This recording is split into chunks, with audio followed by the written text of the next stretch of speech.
皆さんこんにちは。マッチングアプリで毎日婚活中のりなです。今日はマッチングアプリで彼氏がすぐにできたけど、その後彼氏の家にお泊まりに行ったら衝撃的な事件が起こって1年くらい全然立ち直れなかった話をしていきます。友達の恋バナを聞いているような気楽な感じで最後まで聞いてもらえると嬉しいです。マッチングアプリで知り合った元彼の F 君のプロフィールは身長172センチで普通体型、12歳年上の商社に勤める会社員だったのね。F 君の顔は私の全くタイプじゃないんだけど、メッセージが私の質問に対してすごく丁寧に答えてくれてたから、なんか誠実そうな人かなと思ってとりあえず会ってみることにしたのね。それでF 君とは最初はカフェで会ったのね。彼は12歳年上っていうのもあって、落ち着いた雰囲気の男性って感じだったかな。私はいつも初対面で、私はこの人と何かありそうって運命を感じて始まるパターンが多くて、要するに、いつも私の一目惚れから始まるパターンが多いんだけど、F 君だけは全く自分のタイプじゃなくて、なんかピンとこなかったんだよね。だけど、F 君と何回か会っていくうちに、だんだん居心地がいい人かなって思ってきたのね。どうしてかっていうと、元彼がすっごく短気で切れやすい人だったから、余計に F 君と一緒にいるのがすごく平和で幸せに感じたのかな。やっぱり喜怒哀楽が少なくて穏やかな男の人と一緒にいる方が一番だなってその時は思ってたのね。それで F 君と付き合うようになったのね。F 君は車で私の家までいつも迎えに来てくれたし、料理も作ってくれたし、一緒にいて居心地が良かったし、すごく優しかったのね。けどね、どうしても気になる点があったのね。それは F 君はいつもスマホを私に隠すように使ってたし、家の中でもスマホを絶対に離さなかったのね。私は彼と付き合ってからすぐにマッチングアプリをやめたんだけど、彼はもしかしてまだ続けてるかもしれないなっていう不安はずーっとあったのね。だけど彼を信じたくて彼になかなか聞けなかったんだよね。それで付き合って1年くらい経ってから、ある日まさに女の勘が働いたんだよね。私は仕事が終わって夜遅いけど、今日なんか絶対に F 君の家に泊まりに行かなきゃって本当にふと思いついたのね。それで彼に何回か電話したんだけど、全然出てくれなくて、ちょっと迷ったけど、合鍵持ってたから走って終電に駆け込んだのね。いつもだったら F 君の家に勝手に行ったり絶対しないんだけど、その時はどうしても今日泊まりに行かなきゃダメだって思ったのね。それで F 君の家に着いてみると、彼の車があったのね。なんだ F 君家にいるんだなと思ってほっとしたのね。それでピンポーンって何回か呼び出しを鳴らしたんだけど、彼は出てこないのね。車はあるし、部屋は暗いから彼は寝てるだけかなと思ったのね。それで私は合鍵持ってたから、そっとドアを開けると、玄関に女の人のハイヒールがあったのね。まさか女浮気と思って、それで彼のベッドルームに行ったら、F 君は裸で慌てて服を着ようとしてたのね。だけどね、ベッドにいた女の人は慌てて服を着る様子なんか全くなくて、毛布にくるまってなんか余裕って感じで私をちらっと見たのね。ほんと二人の態度がありえないって思ったけど、もうその時は言葉も出なくて黙って立ち尽くして、もう呆然としてしまったのね。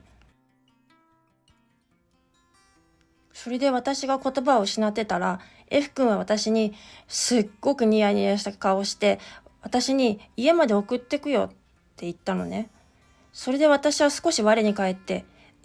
あなたと付き合ってるのは私なんだから送っていくのは私じゃなくて彼女の方じゃないのって言ったのね。そしたら二人で顔を見合わせてまたニヤッとしたのね。いかにも私たちとうとうバレちゃったねとでも言いたげな勝ち誇ったような表情だったよね。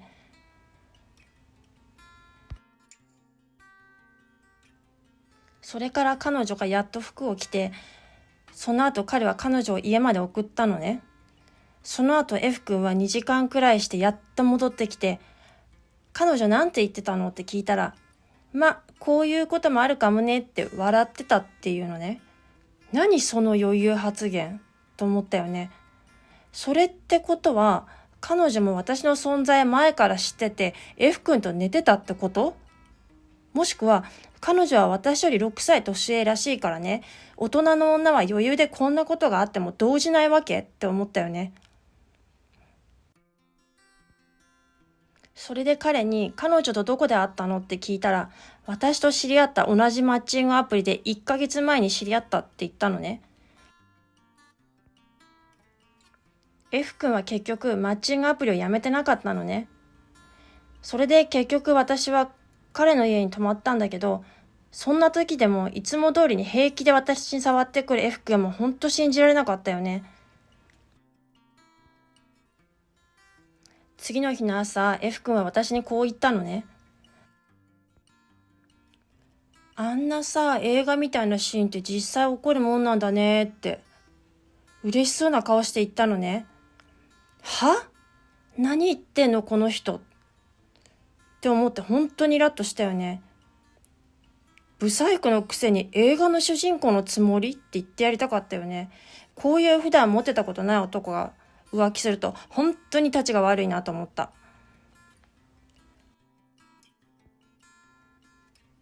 私は自分のタイプでもない男と妥協して付き合ったのに、こんなにひどい浮気されて、こんなことだったら最初から自分の好みのモテる男と付き合って浮気された方が、よっぽど100倍も1000倍もマシだと思ったよね。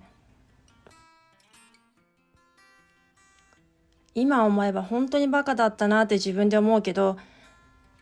その後そんなに辛いことがあっても、やっぱり F 君が好きっていう気持ちをやめられなくて、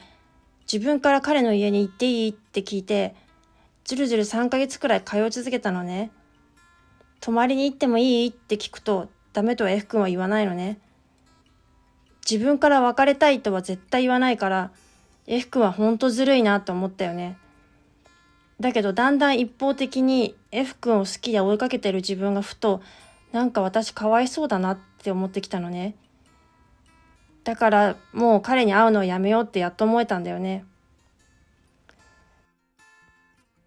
もちろんね、浮気された私にも責任はあると思うけど、せめてもう別れようとか、もう私と会えないってはっきり F 君から言ってほしかったなって思う。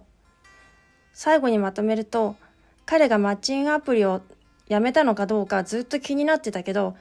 彼はどうしても信じたくて聞けなかったけど、やっぱりもっと早く彼に確認すればよかったなって思う。次もし誰かと付き合うことになったら、最初にアプリは一緒にやめようねって絶対言おうと思ってます。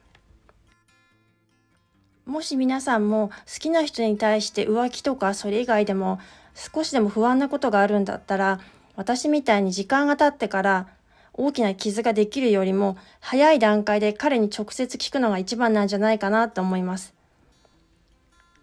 それで曖昧な返事をするような相手だったらやめておいた方が正解だと思います。はい、それでは今日の元彼 F 君とのお泊まり事件の話は以上です。これからもマッチングアプリでの出会いや婚活の話をたくさんしていくので、よかったらチャンネル登録、グッドボタンいただけると嬉しいです。また、皆さんはマッチングアプリや婚活でのお悩みとかありますか？よかったらコメント欄に教えてください。それでは今日もご視聴ありがとうございました。素敵な一日をお過ごしください。それではまたね。バイバーイ。